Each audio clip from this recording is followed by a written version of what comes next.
That was our Barry Cummins there, and I'm now joined by Micheál Martin. Thanks so much for coming in, appreciate it. First of all, the Red C poll on Sunday, that latest poll in the Business Post, basically shows that most people seem pretty happy with Leo Varadkar. Do you agree? And if so, wouldn't it be mad to replace him right now until this crisis is over? Well, first of all, I mean, I've never been fazed by polls. You know that. I've had them since I became leader of the Fianna Fáil party, and many of them never corresponded with actual election results. And in the first instance, I think there has been a very good collective response from all political parties in terms of the COVID-19 crisis. And I think that's admirable in terms of our political system.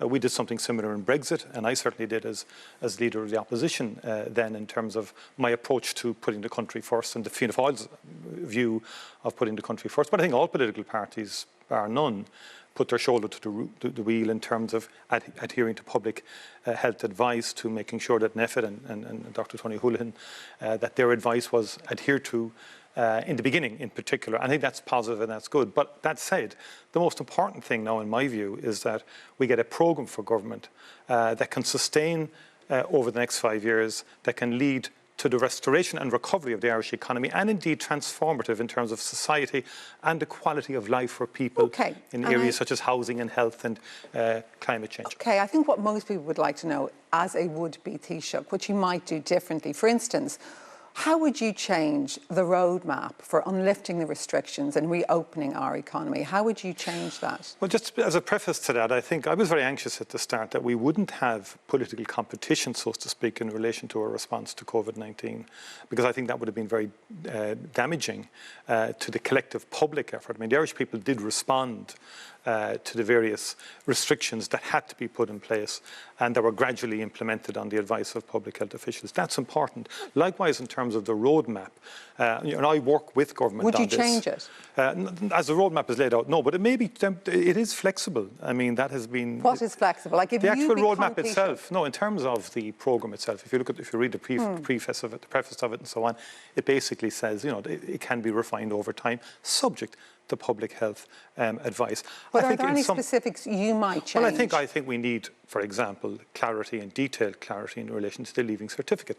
I think its omission is quite striking, because there's huge anxiety out there for students, teachers and parents, but above all the young students who don't know really what the position is. But on that, Micheál Martin, let me go back in. Your party has added to that anxiety, surely, by sending out mixed messages, by calling for it not to happen, almost playing political games with the anxiety of very young students. Well, we're not actually playing political games. I mean, Thomas Byrne has been in touch with the Minister for Education, Joe McHugh, has spoken to him privately some weeks ago in relation to this.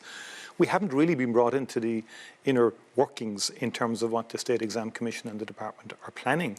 And I think its absence really from the roadmap has proved a catalyst for Thomas Byrne's recent statement on this, because even as late as this afternoon, I'm speaking to school principals and indeed to students, because the problem with the roadmap in this is one gets the sense that holding the exams is not consistent with public health advice. Okay, but on that, on the very thing you said about worrying uncertainty for students, if the exams do now go ahead, you've put out a message to students not to bother preparing. They may never happen. Not at all. No, we haven't put that message at all. In fact, what we're saying essentially to the government is, you need to come clean on this. You need to make a comprehensive statement.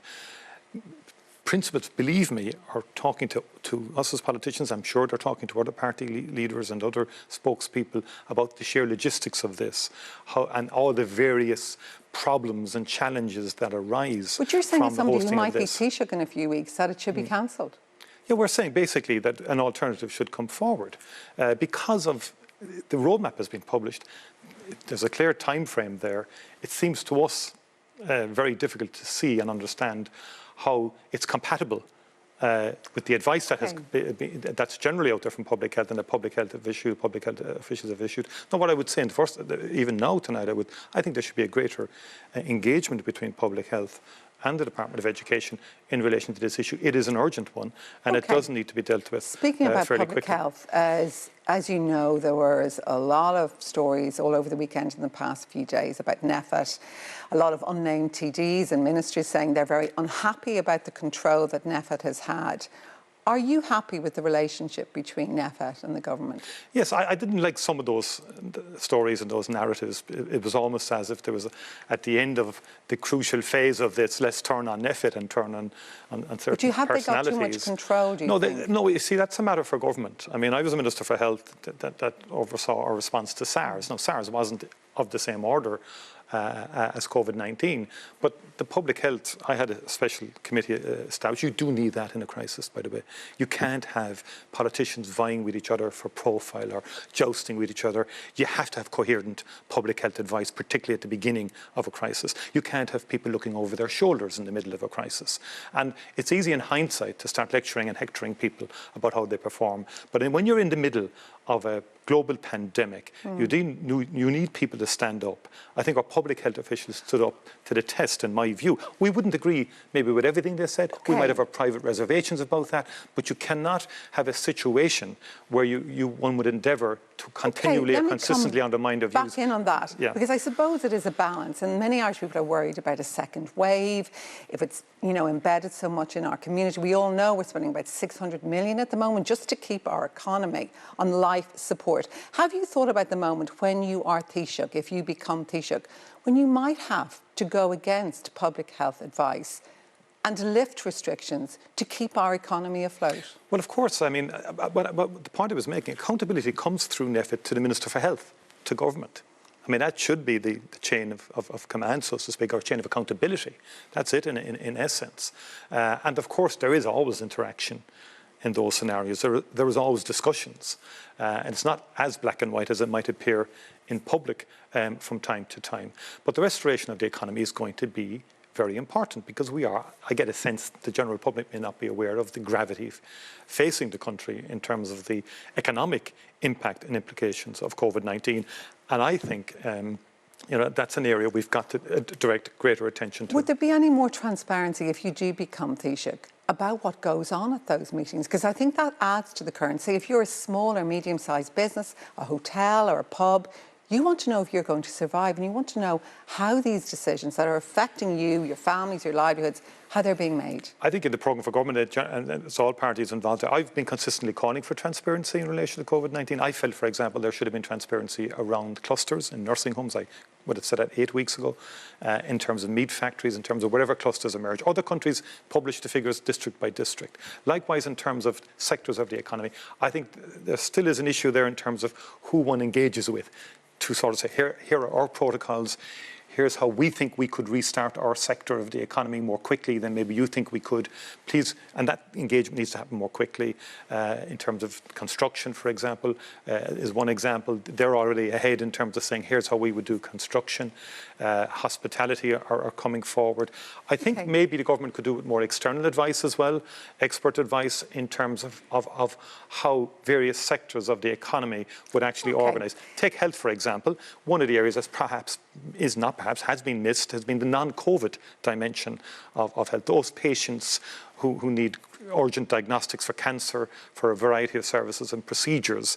There's been a build-up on the non-COVID illness side that I would be worried about. And actually, we're doing that in the second half and of I think that's a strand that needs to be developed very quickly. To go back to that Red C poll, it has been a fall on 14%. Why are those figures so dire? Is it a party problem? Is it you as leader problem? What is the problem? Have you thought about that? Yeah, I remember when we were at 14% when I became leader of the party. And we came back to being the largest party 2 years later in local government. And we achieved 46 seats in the next, 44 in the next general election in 2016. I told you, polls don't faze me at all. And obviously with COVID-19, I mean, you'll have to accept government have dominated the station, they have dominated the media. Understandably, because of the global pandemic and the emergency. I've never seen any so government they're on 27%. And I think we have been, and obviously I remember after 2016 we spiked in numbers as well. So look. But why are Sinn Féin on 27%? Because they could say the same thing. They could. They're not in the and likewise, as I said to you, we've been in positions in polls before. We've outperformed them in subsequent elections. I'm not fazed by polls. I mean, remember, after the general election, Fianna Fáil ended up with the most seats in Dáil. Something that people forget, commentators forget, many people forget. That is the reality of the electoral, and we have a PR voting system. And Fianna Fáil emerged with the largest number of seats in Dáil Éireann. Okay. And that can't be ignored To move in on any of the commentary. to the talks, which are starting properly on Thursday.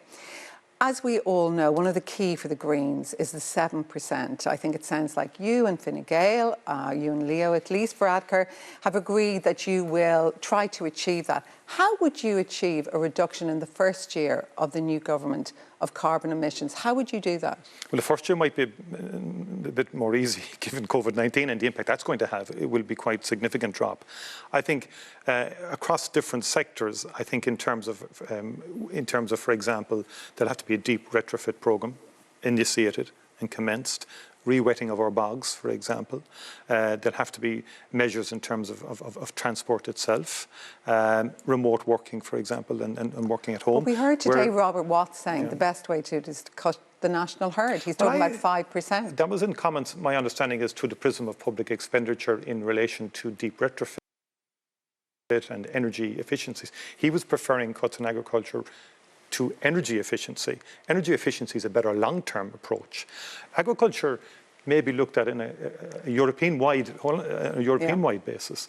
We have one of the most efficient food production systems relative to other EU member states.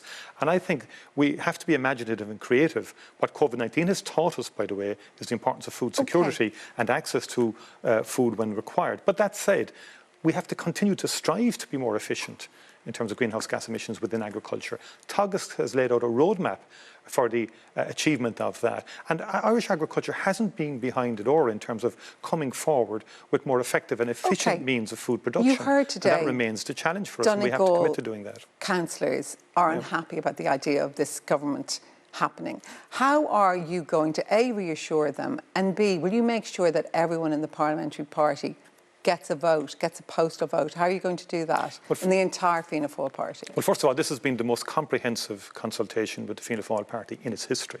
Never before has the membership been consulted, or councillors for that matter consulted. Will they get to vote on the deal? Yes, there will be an opportunity for members of the party to vote on this. The mechanism has been worked out. Obviously, COVID was placing issues on party headquarters in terms of working it out. But I brought in this, I took the initiative back in 2011 as party leader when we had our first Ardèche to give one member, one vote, for example, at the Ardèche and at conventions to select candidates. I took the initiative that there would have to be a special Ardèche to convene to approve a programme for government. So they will we get can't do the special convention now because of the COVID, so we have to work out another mechanism to give people an opportunity to vote.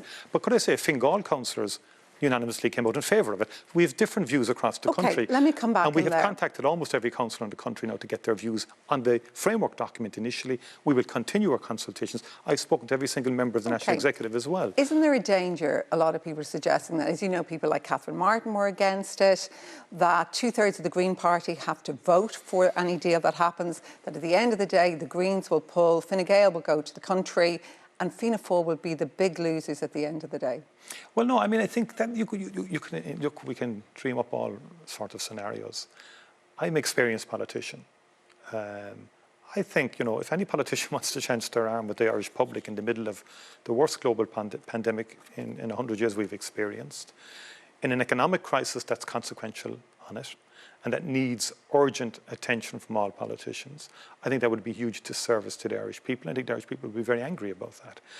I've always had a consistent view since the day I was elected to Dáil Éireann that an obligation rests on me and others to do everything we can to form a government. I do that in good faith. If the Green Party doesn't work out, since we've had a pandemic and everything has changed in this country, would you reconsider going into government with Sinn Féin? Well, I think in the first instance, Sinn Féin, and this is, you know, Sinn Féin were the first party after the general election to say the last party that should be in government was Fianna Fáil. But that's not what I asked you. No, but it's part of my answer to you. And the party, the Fianna Fáil party, took a position after the election, not just me. The party, the parliamentary party, took a strong majority in favour of not engaging or, you know, going into government. I did write to Sinn Féin subsequently.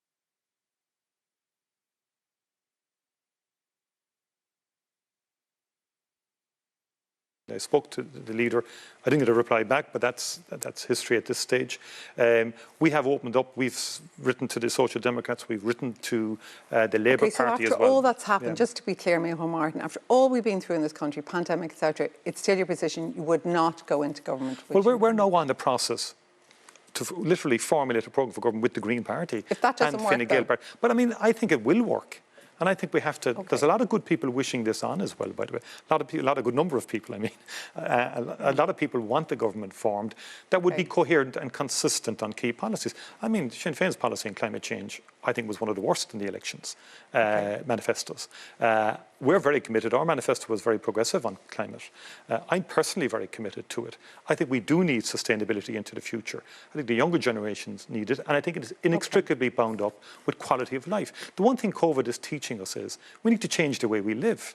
We have a once-in-a-lifetime opportunity to rearrange our society, a stronger social contract, and a greater quality of life for people in terms of housing, health, Thank you very and so much on. for coming in tonight. I appreciate it. Thank you very much. Yeah.